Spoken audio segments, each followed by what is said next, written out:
now I think that we can move on to the next speaker, which is Professor Andrea Szekely. And I have the pleasure to introduce Andrea, who is Professor of Anesthesia in the Division of Cardiac Anesthesiology at Semmelweis University in Budapest, Hungary. She's specialized in adult and congenital cardiac anesthesia and is going to give a lecture on perioperative care of adult Fontan patients from the parturient to non-cardiac surgical procedures. Thank you so much, Andrea. Please. Thank you, Mona, for this nice introduction. And I would like to talk about, let's say, the adult Fontan. Shortly, the outline of this presentation. I would like to talk about the Fontan circulation and pregnancy, Fontan patient and non-cardiac surgery, and of course, just a little bit about the transplantation problems. As you see, and I think it's one of the most important things that in the clinical outcomes in adolescents and adults after Fontan procedure, this paper was published 5 years ago, and it comes from Australia and New Zealand registry. They analyzed 683 patients. And what they have seen during this pregnancy is that it was a high occurrence of premature death and morbidity. If you look at this multivariate Cox regression model, you can see here that the problems are several. That for example, they have a supraventricular tachycardia.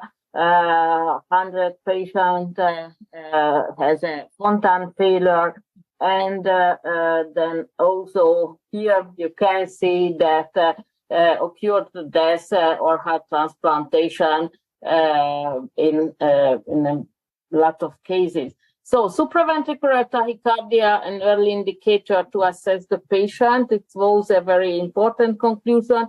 And also atriopulmonary connection. So that's now we, of course, has a much better technique with the lateral tunnel or the extracardiac conduit that it had the highest complication rate. What happens during pregnancy? It's also a very interesting survey, and you see that miscarriages are common. Premature deliveries and intrauterine growth retardation are also frequently reported among the successful pregnancies, and also because these patients are more frequently on a type of anticoagulation, so postpartum hemorrhage is also common. So when you look at these 250 pregnancies which were analyzed in this paper, then you can see that 54% had pregnancy losses, like spontaneous miscarriages or terminated pregnancy. Then among the live births, 60% was premature, 6 had neonatal death or antepartum hemorrhage and abruption of the placenta. And the mode of delivery, which was in more than 50% of cases, cesarean section. So if we look at the special considerations during obstetric anesthesia, we have to know that the pregnancy itself is associated with higher occurrence of arrhythmias, heart failures, and thromboembolic events. The epidural anesthesia or analgesia is preferred in these cases. As Teofili also mentioned, we have to apply low ventilation pressure. We should have to maintain a normal volemic state, and we should be ready to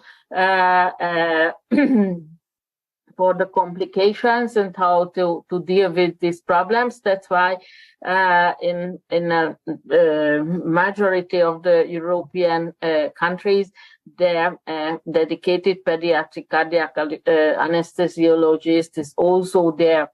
However, in the eastern part, we are still struggling with these problems. If we have a planned vaginal delivery, the blood loss is less, and there is, of course, a postpartum autotransfusion after the delivery, which can lead to heart failure in these cases.